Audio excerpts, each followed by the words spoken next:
안녕하세요. 축구 전문 기자 한준입니다. 리버풀과 2024-2025 시즌 카라바오컵 준결승 2차전 경기를 앞두고 엔지 포스테코글루 토트넘 감독이 올 시즌 내내 주장인 손흥민 선수에게 너무나 많은 부담과 책임을 지어왔다는 사실을 인정했습니다. 손흥민 선수의 리더십과 주장으로서의 역할이 자신의 팀 운영에 있어서 큰 도움이 됐다고 공개적인 자리에서 밝힌 것인데요. 공식 기자회견을 통해서 우승컵을 통해서 손흥민 선수를 더욱 빛나게 해주고 싶다며 이번 리버풀과의 경기는 승리를 위한 경기 운영으로 방식을 바꿀 생각도 있다고 말했습니다. 또한 겨울 이적 시장에 영입한 마티스텔에 대해 각종 보도, 토트넘을 거절했었다라는 이야기부터 본인이 어떻게 설득했는지에 대해서 상세한 이야기도 소개했습니다. 리버풀전 출사표부터 이적 시장의 뒷이야기, 손흥민 선수에 대한 발언까지 포스테코글루 감독 기자회견 풀버전으로 해석해 전해드리도록 하겠습니다. 먼저 리버풀과의 경기를 앞둔 토트넘 선수단 소식부터 이야기가 나왔습니다. 지난주부터 기용했던 선수들 모두 무사히 지내고 있다며 추가 부상자는 없다고 했는데요. 여기에 겨울 이적 시장에 영입한 수비수 케빈 단소와 공격수 마티스텔이 모두 출전할 수 있다고 밝혔습니다. 훈련도 받았고 출전 허가도 받았기 때문에 모두 다 임할 것이다라는 것인데요. 그 외에 부상 중인 나머지 선수들은 아직 회복하지 못했다고 이야기했습니다. 엘프스보리와의 경기 전반 45분을 소화한 미키 반더벤 그리고 아직 부상 중인 크리스티안 로메로의 경우 어느 정도 조금 더 보수적인 태도를 취해야 할 것 같다며 특히 미키 반더벤은 엘프스보리와의 경기를 잘 치르긴 했지만 지난 주말 브렌트포드전은 프리미어리그 경기 특유의 강도를 생각했을 때 아직 준비가 안 된 것 같아서 결장했다. 즉, 이 휴식은 부상 재발은 아니라고 해명했습니다. 더불어서 남은 시즌 동안 라두 드라구신을 잃게 됐기 때문에 그로 인해 더 이상 더 많은 선수를 잃는 위험을 감수할 수 없다라는 생각에 더 신중하게 기용할 거라고 하면서 반도벤과 로메로 모두 복귀 일정이 미뤄지고 다시 쉬게 된 것은 부상 재발이 아닌 신중한 결정이라고 강하게 설명했습니다. 선수들이 더 이상 좌절하지 않고 훈련에 매진할 수 있도록 최선을 다해 관리하겠다고 했고요. 다른 선수들도 조금씩 복귀가 가까워지고 있지만 그 선수들에 대해서도 비슷한 마음가짐으로 신중하게 회복시키겠다고 했습니다. 반도벤에 대해서 체력적인 문제가 그냥 있는 건지 경기 감각, 경기 체력인지 아니면 통증이 있는 건지 추가적인 질문이 나왔는데요. 모든 게 다 있다라는 말로 부상도 사실 완쾌된 건 아닌 것 같다고 했습니다. 다만 엘프스보리와의 경기를 뛰어서 부상이 추가로 나온 건 아니라고 본인이 무리하게 기용한 건 아니라고 재차 설명했어요. 그 경기는 문제없이 통과했지만 신체적인 면에 대한 통계 수치를 봤는데 거기서 조금 아쉬움이 있었고 훨씬 더 많은 훈련에도 괜찮았지만 프리미어리그 경기를 뛰는 것은 완전히 다른 무대이기 때문에 게다가 드라구신까지 부상으로 잃은 상태에서 앞으로의 과제를 생각한다면 좀 더 지켜보고 훈련시키고 복귀하겠다. 이번 주 확실히 중요한 경기들이 있지만 카라바오컵 4강 2차전 또 에스턴 빌라와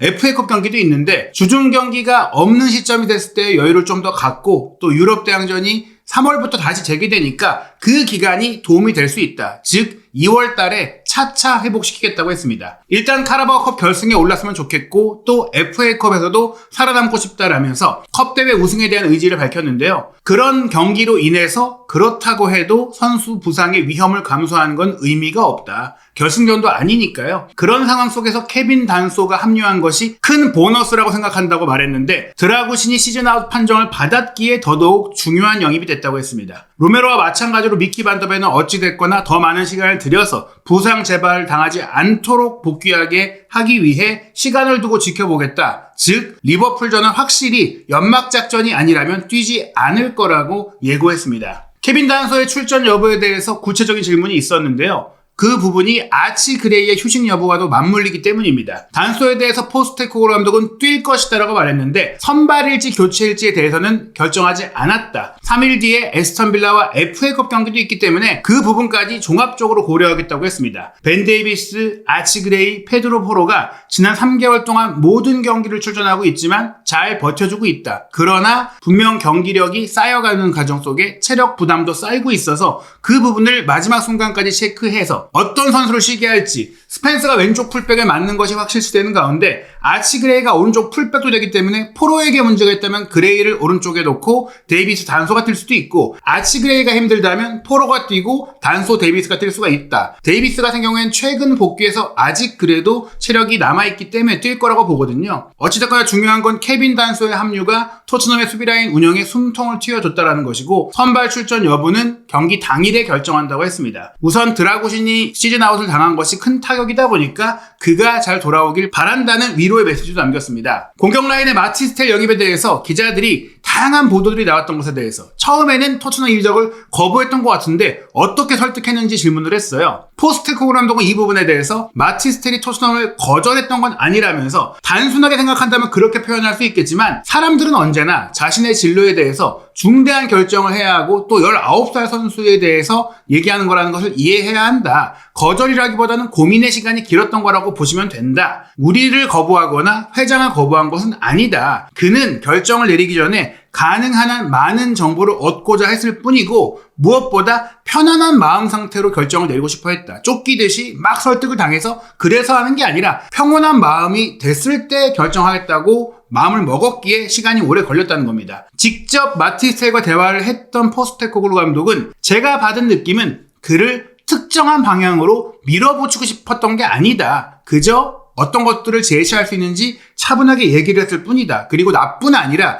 레비 회장이나 요한 랭 디렉터나 그의 에이전시나 여러 주변 사람들과 마티스텔이 이야기를 나누고 결정한 거니까 내가 설득한 게 공이 있는 게 아니다라고 얘기하기도 했습니다. 어떤 대화를 나눈지에 대해서는 순수하게 축구에 대한 이야기만 했다고 했는데요. 그의 커리어의 현재 위치에서 정말 좋은 곳에 오게 된 것이다. 토트넘에서 어떤 기회, 어느 정도 출전 시간을 줄 수 있는지, 그는 뛰고 싶어 하고 그가 여전히 어린 나이지만 토트넘에 와서 충분히 기회를 얻을 수 있다는 걸 보여줬다라면서, 사실은 그레이나 베리발이나 그 외 어린 선수들이 뛰었던 것도 사례가 될 수 있겠죠. 그리고 플레이 방식이 그의 스타일이 우리 팀에 적합하고 앞으로 몇 달 동안 우리가 가지고 있는 기회, 즉 컵대회 우승 기회, 여러 컵대회에 참가하고 있는 상황, 그런 것들이 그가 성장하는데 부합할 것이다라고 했어요. 그것은 단지 많은 경기에 나오는 게 아니라 중요한 경기, 또 중요한 경험을 할 수 있다는 것이고, 프리미어리그에서 뛸 수 있다는 것, 그런 것들에 고민을 할 수 있는 요인을 던져줬고 그가 편안하게 결정했다라고 얘기했죠. 다만 이 계약이 단기 계약이다라는 것, 그리고 완전 이적으로 전환하기 위해서 텔의 승인이 필요하다라는 이례적인 상황에 대해서 마티스텔이 100% 토트넘에 있고 싶어 한다라고 정말 생각하시느냐라는 질문이 나왔는데, 포스테코글루 감독은 이 부분에 대해서 100%다, 아니 100% 그 이상이다라고 하면서 간을 아직 보고 있는 거 아니다. 그가 많은 시간을 들여 모든 것을 알아내는 과정 속에 나 역시 노력을 했고 그도 노력을 했다. 그리고 우리 팀에 오겠다는 결정을 했을 때는 물론 시간을 지켜보는 과정이 남아있다고 하더라도 그 부분들에 대해서 어느 정도는 완전 이적에 대해서도 공감을 나눴다. 그는 우리에 대해 확신을 했고 우리도 확신을 했다. 하지만 중대한 이적인 만큼 한 번에 더 고민의 시간을 갖기로 한 것이지 토트넘에 대한 의심이 크기 때문은 아니라고 설명한 것이죠. 이 부분에 대해서 한 기자가 조금은 비아냥거리듯이 트로피 가면 토트넘이 있는 팀인데 그거 걱정되는 거 아니었겠냐라고 질문을 하자 나 그건 몰랐다, 이렇게 약간 퉁명스럽게 포스테코 감독도 대응을 했습니다. 단소와 텔이 장기적으로 영입을 추진해왔던 선수이지 부상자가 막 생겨서 갑자기 반응적으로 영입한 선수가 아니라고 할 수 있느냐라는 질문도 있었는데요. 이 부분은 그거에 맞다. 우리가 누가 다쳐서 갑자기 데려온 게 아니라 원래도 마티스텔을 지켜보고 있었다.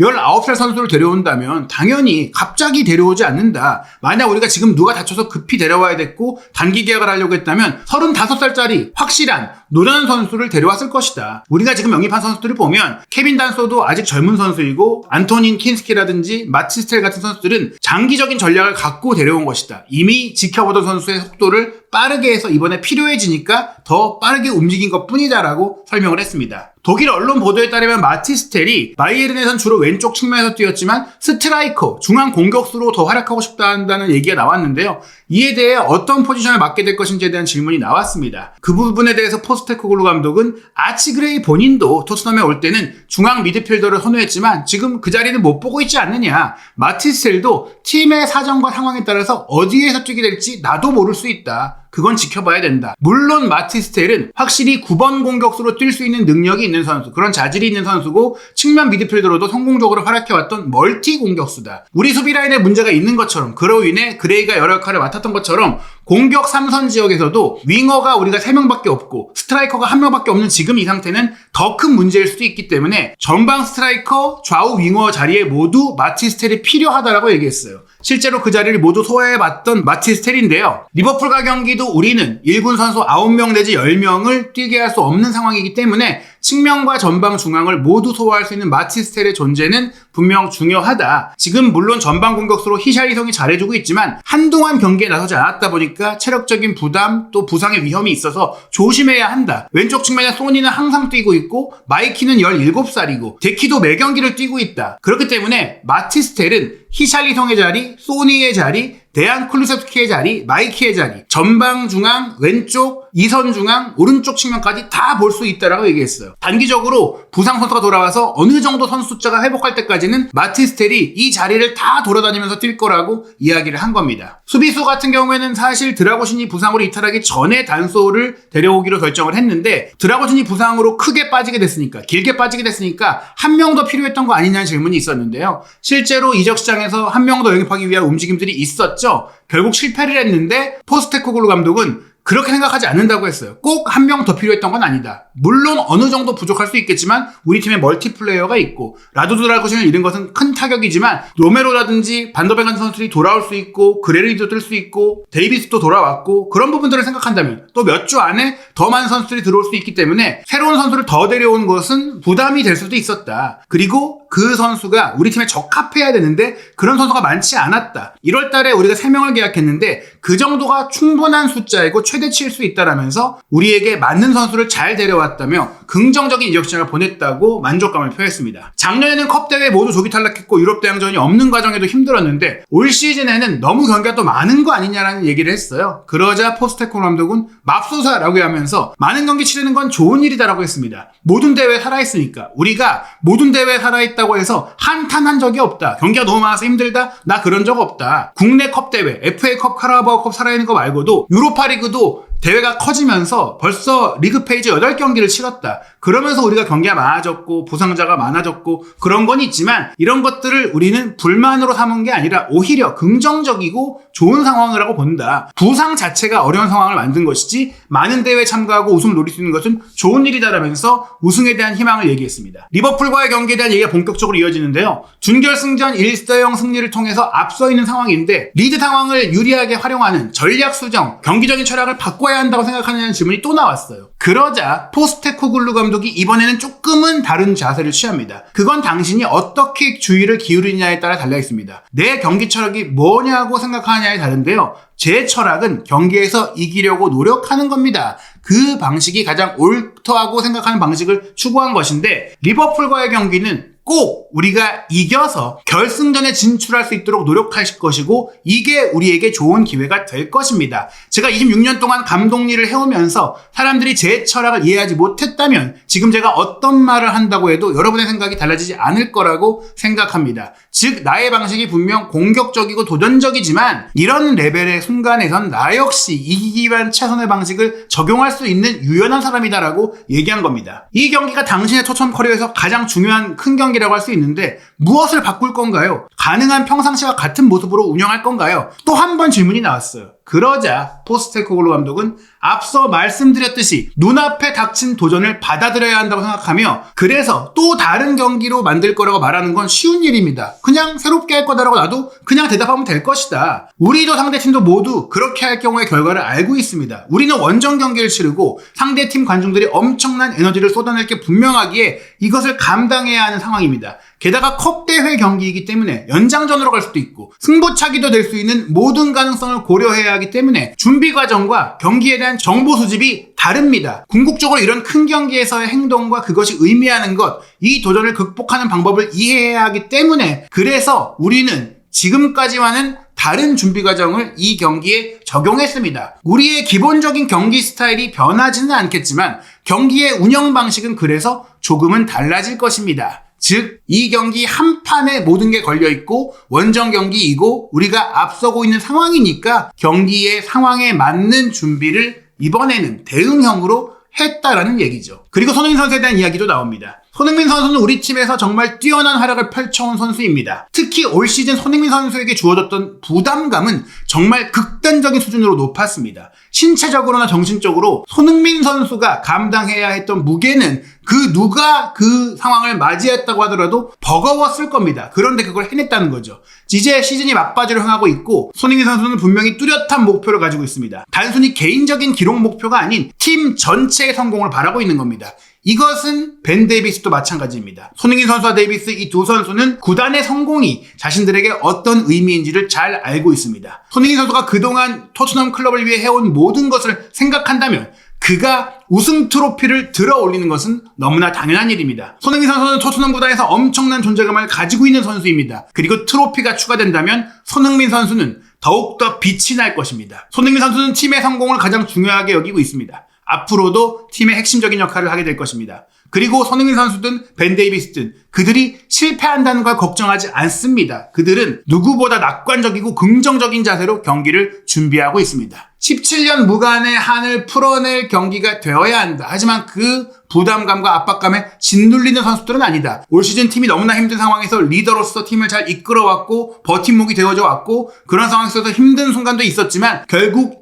이겨내왔고 이 경기 이겨내서 우승컵 들게 해주겠다라고 얘기한 겁니다. 아르네 슬롯 감독은 1차전 이후 한 달여 만에 2차전이 펼쳐지는 것을 이례적이라고 하면서 만약 빠르게 2차전이 열렸다면 그 당시 부상 선수가 많았던 토트넘보다 우리가 유리했을 거라고 얘기했습니다. 즉 이번 한 달 만의 대결은 오히려 토트넘에게 유리할 수 있다라고 한 건데요. 다만 우리는 굳이 장기 부상자가 없으니까 영입을 안 했고 토트넘은 영입을 하면서 더 강해졌다. 그리고 미키 반더벤이 큰 영향력을 발휘하는 선수인데 정말 안 나올지 궁금하다라고도 얘기를 했어요. 그리고 우리는 리버풀의 유니폼을 입고 경기를 하는 한 모든 경기 승리를 노린다. 4강 1차전 졌지만 이 경기 이기고 우승하기 위해 마지막 순간까지 최선을 다할 거라면서 전심전력으로 경기하겠다라는 출사표를 던졌습니다. 그야말로 진정한 준결승전입니다. 결과가 가려지는 2차전 경기, 과연 뉴캐슬과 웸블리에서 결승전을 펼치는 팀은 누가 될까요? 우리 시간으로 2월 7일 금요일 새벽 5시 토트넘과 리버풀의 카라바오컵 준결승 2차전은